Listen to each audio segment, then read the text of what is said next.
मेरे प्यारे बच्चों, नमस्कार।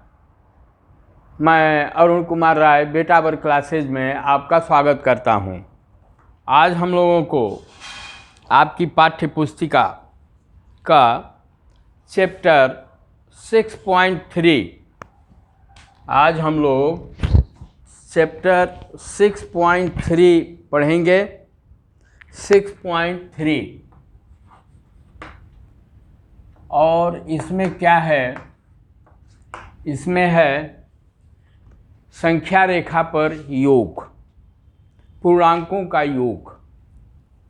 पूर्णांकों का योग, संख्या रेखा भी उसमें है। मैं बोल दिया हूँ पहले, वह बाद में आएगा, उसको हम लोग आगे ये करेंगे। पहले पूर्णांकों का योग, जैसे मान लीजिए आ गया धन 15 ऋण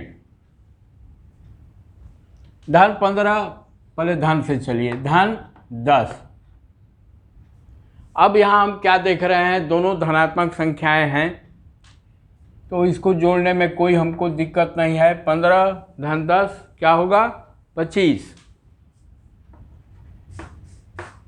वैसे ही धन 8 धन 13 क्या हो जाएगा? धन 21। धन 112 धन 252, ये कितना हो जाएगा? 364।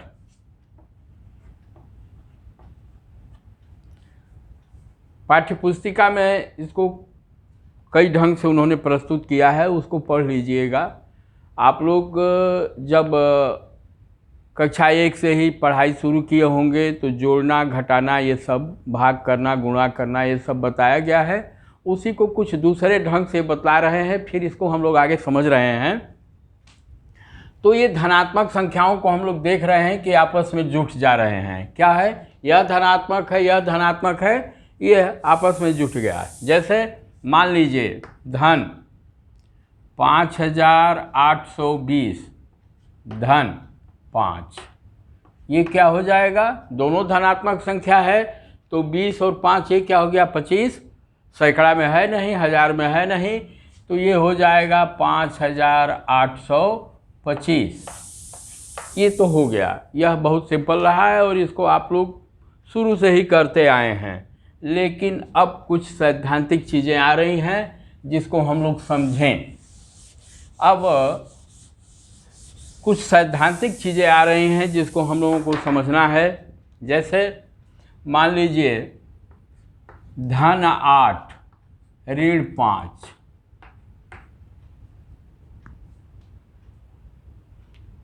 इसको हम लोग क्या लिख सकते हैं?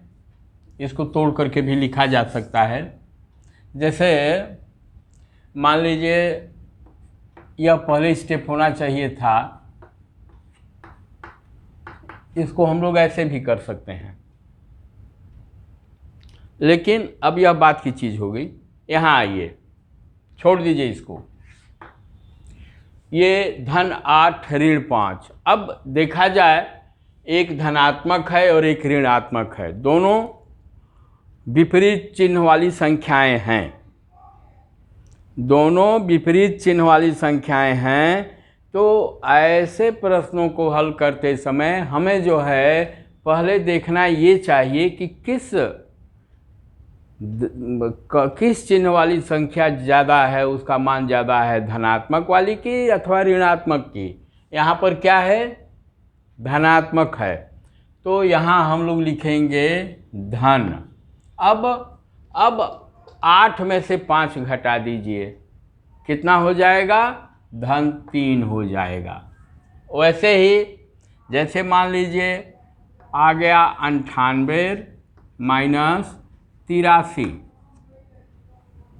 98 माइनस 83। यहाँ हम लोग क्या देख रहे हैं? धनात्मक चिन्ह वाली संख्या ज़्यादा है तो धन हो गया। यदि हम लोग धन नहीं लिखेंगे, संख्या के आगे यदि कोई चिन्ह हम लोग नहीं लगाते हैं, तो ये माना जाता है कि वह संख्या धनात्मक है। फिर भी मैं लिख रहा हूँ यहाँ पर 98 और ऋण 83। तो अब इसमें धनात्मक संख्या हम लोगों की ज़्यादा है। अब 98 के लिए जो चिन्ह है उसको मैंने लिख दिया। अब 98 में से 83 घटा दीजिए, धन 15 हो जाएगा। देखिए इसको विस्तृत करके उन्होंने लिखा है। लबो-लुआब यही है कि हमको कैसे इसको हल करना है। ये धनात्मक संख्याओं की बात हो गई, ऋणात्मक संख्याओं की बात हो गई। अब जैसे मान लीजिए हम लोगों का यही आता, ये 20 ऋण 22, ये 20 क्या है हम लोगों का, धनात्मक है। ऋण 22 क्या है, ये ऋणात्मक है। अब इन दोनों संख्याओं में 20 और ऋण 22 में ऋणात्मक संख्या का मान ज़्यादा है कि धनात्मक संख्या का मान ज़्यादा है, पहले हम ये देखेंगे। किसी माने जोड़ घटाने में इस प्रकार के प्रश्नों को हल करते समय पहले ये देखा जाता है कि ऋणात्मक संख्या का मान ज़्यादा है कि धनात्मक का मान ज़्यादा है। तो पहले उस चिन्ह को हम लोग लगा देते हैं। यहाँ ऋणात्मक संख्या का मान ज़्यादा है तो ऋण लगा देंगे। अब 22 में से 20 घटाएंगे, क्या हो जाएगा, ऋण 2, ऋण 2 हो जाएगा। कुछ और उदाहरण ले लें।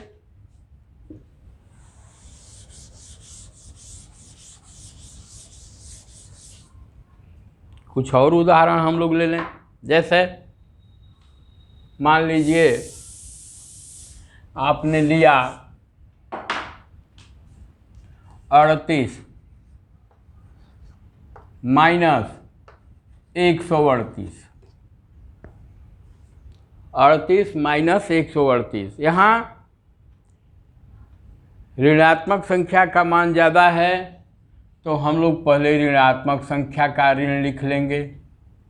फिर 138 में से 38 जब हम लोग घटा देंगे तो क्या बचेगा, ऋण 100 बचेगा। ये हम लोगों का आंसर हो गया। फिर 17 ऋण 25, यहाँ क्या हुआ, यहाँ भी ऋणात्मक संख्या का मान ज़्यादा है तो ऋण रखिए। अब 25 में से 17 को घटा दीजिए, ऋण 8। तो मैं ये समझता हूँ कि इसको आप लोग अच्छी तरह से समझ लिए होंगे। बस हमको संख्या का धन अथवा ऋण को देखना है। धनात्मक संख्या का मान ज़्यादा होगा तो धन लिखेंगे, ऋणात्मक संख्या का मान ज़्यादा होगा तो ऋण लिखेंगे, फिर उसको आपस में जोड़ घटा देंगे। बस यही है। फिर एक चीज़ और है। अब जैसे मान लीजिए आ जाए ऋण 17 ऋण 25, न तो यहाँ कोई धन है न ही कोई दूसरा चिन्ह है, दोनों ऋणात्मक हैं। तो इसका क्या होगा, इसका होगा बेटा, पहले ऋण लिख लीजिए, ऋण। अब 17 में 25 को जोड़ दीजिए। अब देखिए इसको अब यहाँ पर, यहाँ जो मैं लिखा था इसकी उपयोगिता हो सकती है। इसको हम लोग यूँ लिख सकते हैं, ऋण 17 धन ऋण 25। क्लियर, ऋण 17 धन कोष्ठक में ऋण 25। अब यहाँ पर क्या होगा, इन दोनों कोष्ठकों के अंदर दोनों संख्याएं ऋणात्मक हैं, अतः हम लोग ऋण लिख लेंगे और फिर अब इसके बाद इन दोनों को जोड़ देंगे। तो 17 25 क्या हो गया, 42।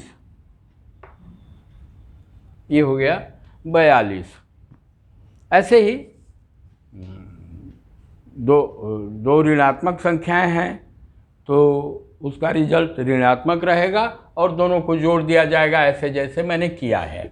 फिर आ जाइए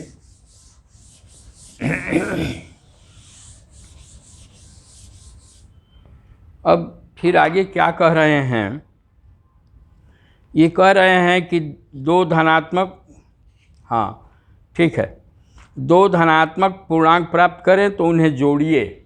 जैसे मैंने पीछे बताया है, जैसे धन 3 कोष्ठक में बंद करके धन कोष्ठक में धन 2, दोनों को जोड़ दिए तो 5 हो गया। और ऋणात्मक है तो जब ऋणात्मक पूर्णांक प्राप्त करें तो भी उन्हें जोड़िए, परंतु उत्तर में ऋण चिन्ह लगाएंगे। जैसे ऋण 17 ऋण 25 मैंने किया तो वहाँ पर क्या हो जाएगा, ऋण हो जाएगा। अब ये कह रहे हैं, आपकी किताब का पृष्ठ संख्या 136 का लास्ट में दिया है, प्रयास कीजिए निम्नलिखित का योग ज्ञात कीजिए। क्या है, ऋण 11 ऋण 12, इसको भी हम लोग कर लें, कोई दिक्कत नहीं। ऋण 11 धन ऋण 12, ठीक, वही कोष्टक में अलग कर दिया इन्होंने। दोनों का चिन्ह क्या है, ऋण है, तो हम लोग ऋण लिख लेंगे और 11 12 को जोड़ देंगे तो क्या हो जाएगा, ये 23 हो जाएगा। ठीक ना, एकदम सिंपल है यार। इसको हमको जोड़ना है, चिन्ह क्या है, ऋणात्मक है। अब हमको आंख बंद करके 11 और 12 को जोड़ देना है और इन दोनों का जो चिन्ह है उसको हम लोग लिख लेंगे। फिर है बी, धन 10 धन 4,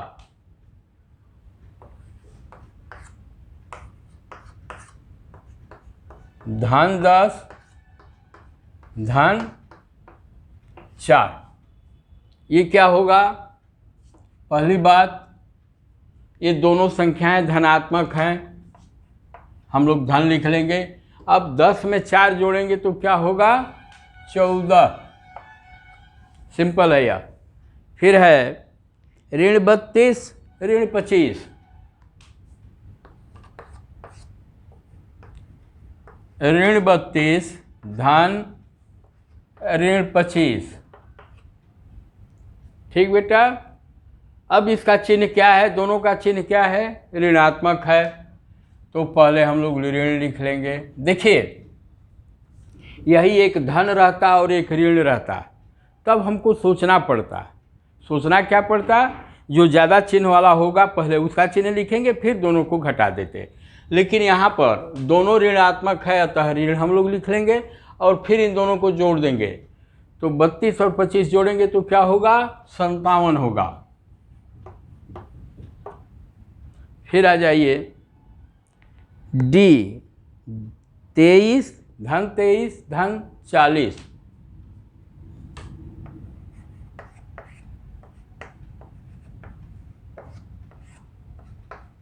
धन 40। इसका चिन्ह क्या है, धनात्मक है, तो यहाँ पर हम लिखेंगे धन और 23 और 40 क्या हो जाएगा, 63 हो जाएगा। अब एक चीज़ और,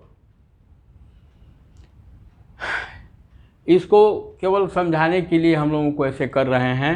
यदि यह नहीं रहता, केवल बीच में धन रहता, तब भी हम लोगों के लिए यही है, क्योंकि जिस संख्या के आगे कुछ नहीं होता है उसको हम लोग क्या मानते हैं, धन मानते हैं, वह धनात्मक संख्या होती है। फिर अब हम लोगों को आगे ये कह रहे हैं आपके पृष्ठ 37 पर 137, जब आपको एक धनात्मक पूर्णांक और एक ऋणात्मक पूर्णांक को जोड़ना हो, देखिए वही बात जो पहले मैं बता चुका हूँ, जब हम लोगों को एक धनात्मक पूर्णांक और एक ऋणात्मक पूर्णांक को जोड़ना हो तो क्या करना है, इन पूर्णांकों के संख्यात्मक मानों न्यूमेरिकल वैल्यू को देखकर, ठीक, देखा जाएगा कि कौन ज़्यादा है। दोनों संख्याओं में बड़ी संख्या जांचने के लिए उसके साथ लगे धन या ऋण के चिन्हों को छोड़ दीजिए। वह जो कोष्टक में है, अरे बीच में जो हम धन और ऋण कह रहे हैं उसको छोड़ दीजिए, उनके संख्यात्मक मान को देखिए। जैसे इनके कहने का मतलब यह है, थोड़ा सा दूसरे शब्दों में इन्होंने कहा है,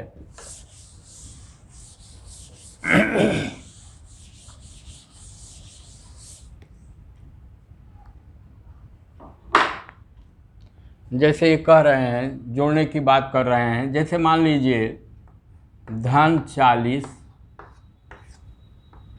धन ऋण 25, यह भी एक जोड़ है। अब ये कह रहे हैं कि इसको छोड़ दीजिए, इसको छोड़ दीजिए कि बीच में क्या है, पहले इनके संख्यात्मक मान को देखिए। तो कौन का किसका संख्यात्मक मान ज़्यादा है? धन 40 का। तो अब हम धन 40 यहाँ लिखेंगे, अरे धन लिख देंगे, जिसका मान ज़्यादा होगा उस चिन्ह को लिख देंगे।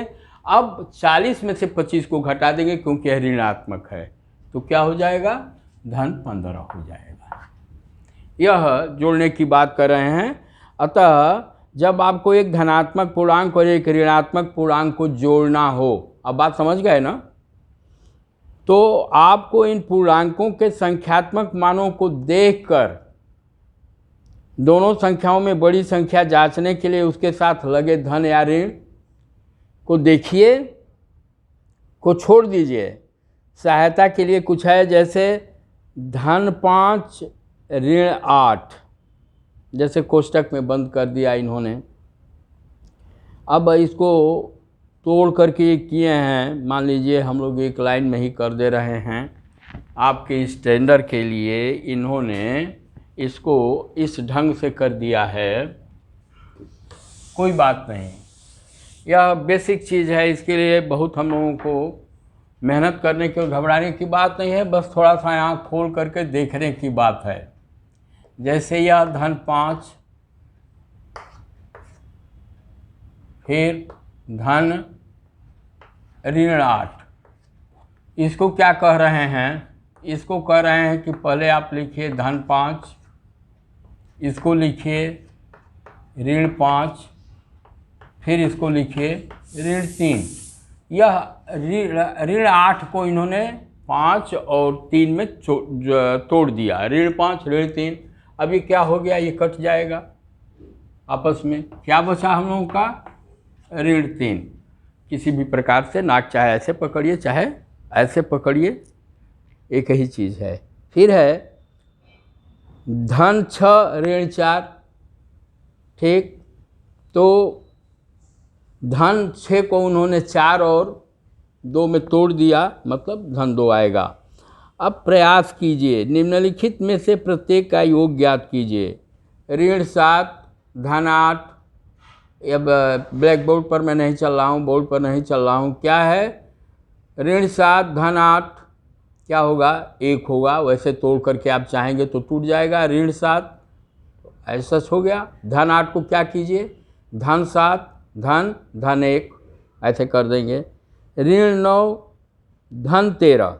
अब ये थोड़ा सा है, इसको मैं समझा दे रहा हूँ।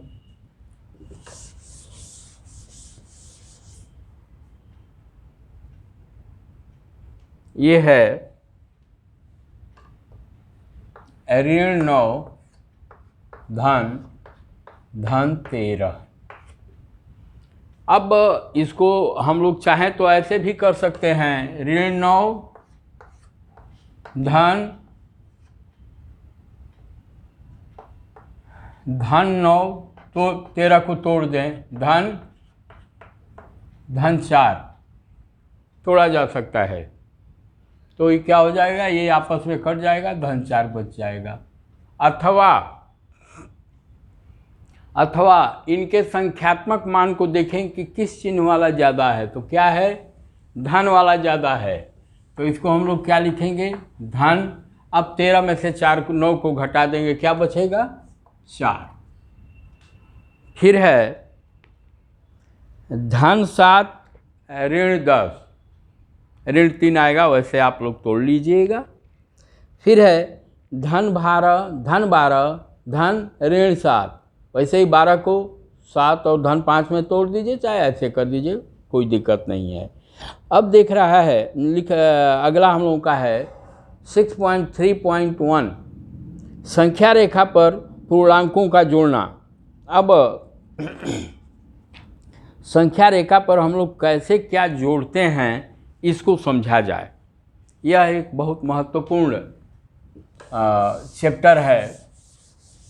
6.3.1 संख्या रेखा पर पूर्णांकों का जोड़ना।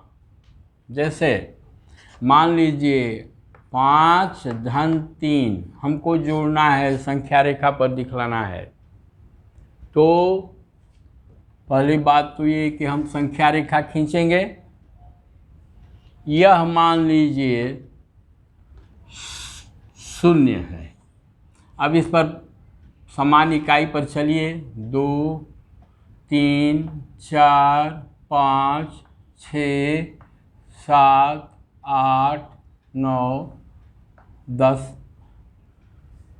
ठीक, मैं लिख भी दे रहा हूँ।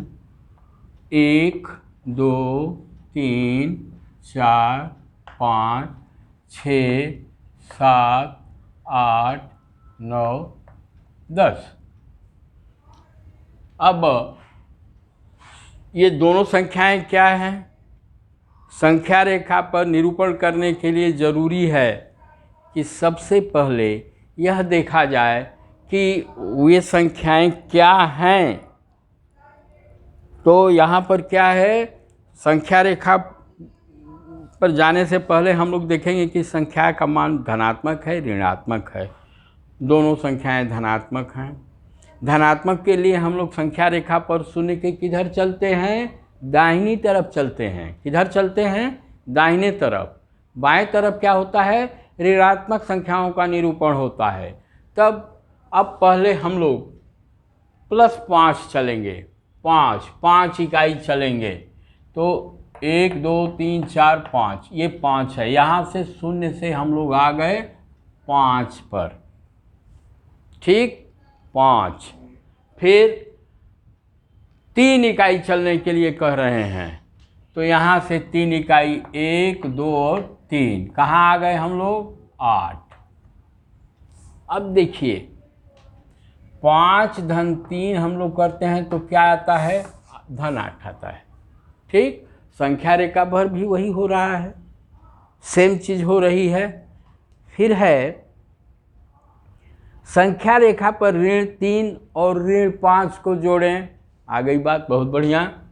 ऋण 3 और ऋण 5 को जोड़ें संख्या रेखा पर। ठीक, संख्या रेखा पर हम लोग आ गए। ये मान लीजिए 0 हुआ, यहाँ से मैं इसको यहाँ बढ़ा दिया। ठीक, अब आ जाइए, यह तो 0 है। अब समान इकाई 1 2 3 4 5 6 7 8 9 10। अब ये सारी संख्याएं क्या हैं? ऋणात्मक हैं।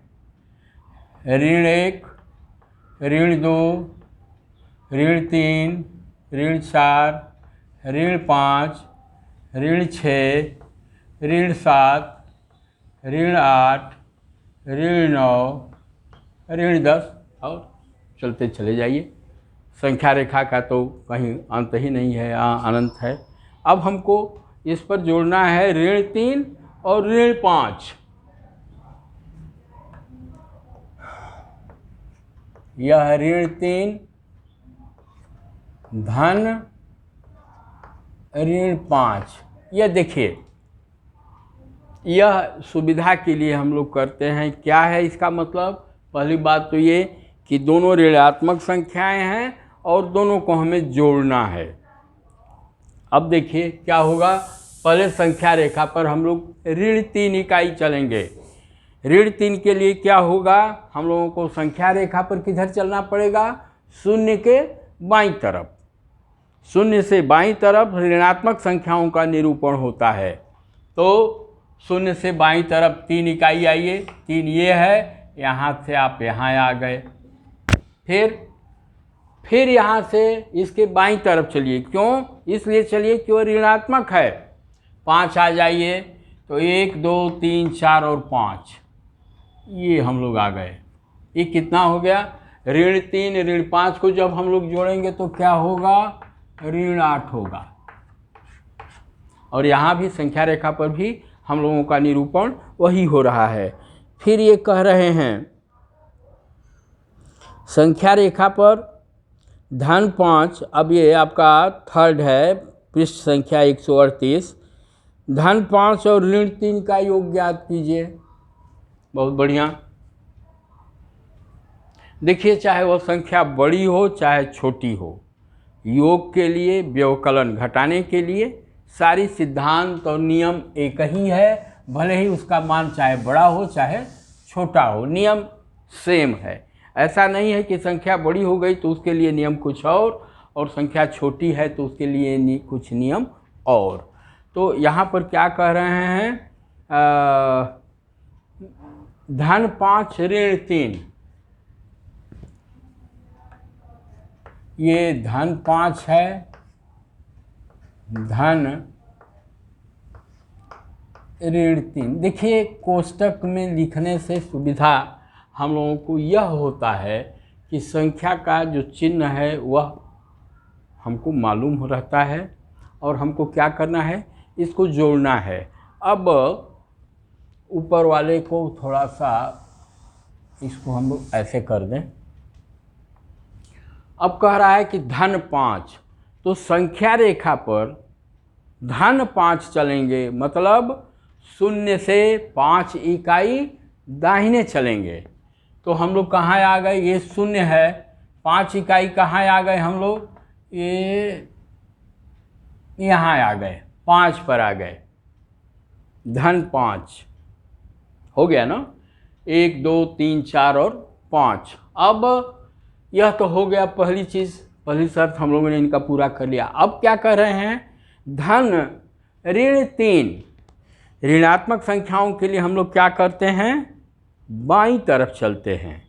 तो बाईं तरफ चलिए 3 इकाई, तो 1 इकाई 2 इकाई 3 इकाई, मतलब आप यहाँ से फिर यहाँ आ गए 3 इकाई।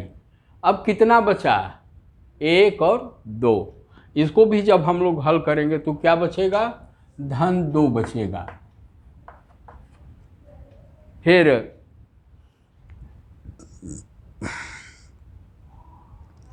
इसी प्रकार ऋण 5 और धन 3 को योग करने के लिए कह रहे हैं।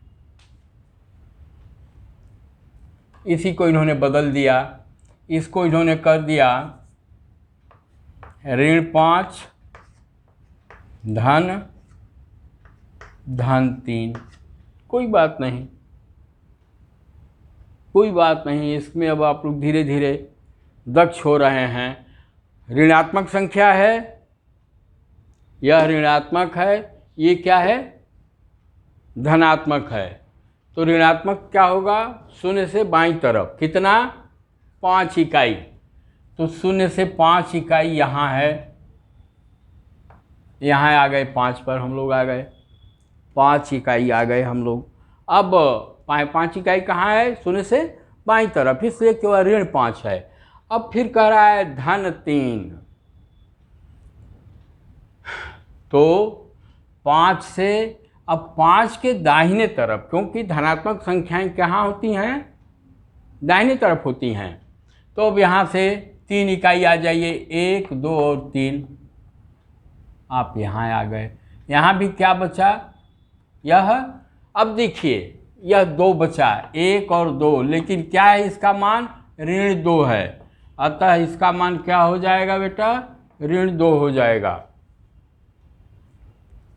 फिर यह कह रहे हैं ऋण 2 हो गया।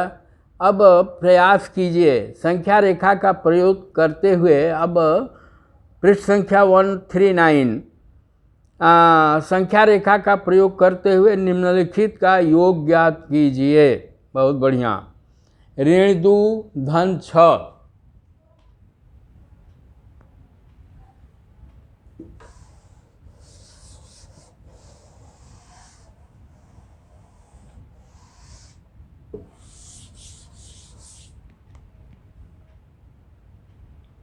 अब यहाँ पर एक सैद्धांतिक चीज आएगी, इसको मैं बता रहा हूँ। ऋण 2 धन 6, तो सैद्धांतिक मान भी आएगा, उससे कोई दिक्कत नहीं पड़ेगी। यहाँ पर पहले हम लोग ऋण 2, देखिए इसको 2 प्रकार से हल किया जा सकता है। दो प्रकार से इसका हल हम लोग कर सकते हैं। पहली बात तो यह कि यह देखा जाए कि किस संख्या का संख्यात्मक मान ज़्यादा है, धनात्मक अथवा ऋणात्मक। एक सिंपल फार्मूला, सिंपल एकदम सिंपल फार्मूला यह करके, मतलब या तो यदि वह धनात्मक का है तो हम लोग दाहिने तरफ चलेंगे, ऋणात्मक का मान ज़्यादा है तो बाईं तरफ चलेंगे। इसमें दोनों चीज़ें हो सकती हैं, दोनों तरफ से मैं आपको समझा रहा हूँ। पहले ऋण 2 जो इन्होंने लिखा है उसके अनुसार चला जाए। यह 0 है हम लोगों का, यह ऋण 2 है, तो यहाँ से हम लोग ऋण 2 पर आ जाएंगे, ऋण 2 पर आ जाएंगे और फिर अब ऋण 2 से +6 चलेंगे, माने अब ऋण 2 के दाहिने तरफ हम लोग चलेंगे। तो 1 2 3 4 5 6, अब यहाँ से हम लोग चलेंगे तो हम लोग यहाँ आ जाएंगे, 4 पर आ जाएंगे, क्योंकि ऋण 2 से 6 इकाई 4 है। एक तो यह हुआ। दूसरा हम लोग क्या कर सकते हैं, जैसे ये ऋण 2 है, धन 6 है, तो यहाँ संख्यात्मक मान हम लोग ध्यान में नहीं रखें, बस चिन्ह के आधार पर चले हैं। यहाँ भी चिन्ह के आधार पर देखा जाए कि किसका संख्यात्मक मान ज़्यादा है, 6 का। तो अब धन 6 है तो हम लोग 0 से दाहिने तरफ पहले 6 इकाई चले, तो 6 इकाई हम लोग यहाँ आ गए, ठीक।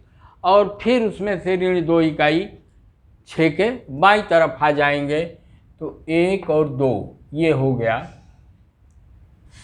6 से 5, 5 से 4 और आएंगे तब भी हम लोगों का 4 ही होगा। फिर है ऐसे 2 प्रश्न बनाइए जहां संख्या रेखा तथा संख्या रेखा की सहायता से उन्हें ज्ञात कीजिए। अच्छा, मतलब वो वही कर रहे हैं। संख्या रेखा का प्रयोग करते हुए बिना निम्नलिखित का योग ज्ञात कीजिए। धन 7 ऋण 11, कोई बात नहीं।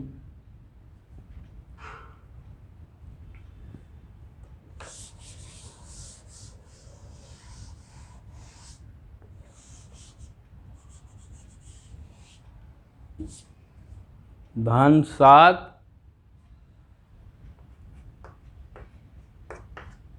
ऋण 11,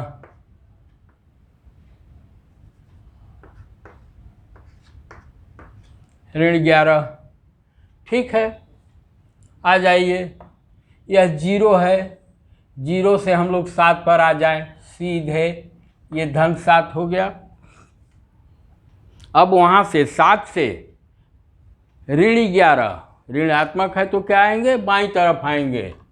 तो अब वहाँ से 7 से 11 इकाई हम लोग काउंट करें, गिने, 1 2 3 4 5 6 7, फिर 8 9 10 और 11। मतलब हम लोग यहाँ से जब 11 चलेंगे तो ऋण 4 पर आ जाएंगे।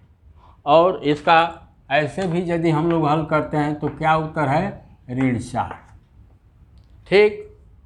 फिर ऋण 7 ऋण 9 ऐसे कर लीजिएगा। ऋण 13 धन 10, पहले ऋणात्मक पर 13 चलेंगे और फिर उसके 13 के दाहिनी तरफ 10 चलेंगे, तो कितना आएगा, 3 पर आ जाएंगे। यह बहुत सिंपल है, कुछ ये नहीं करना है। अब एक चीज़ और है इसमें, योज्य प्रतिलोम।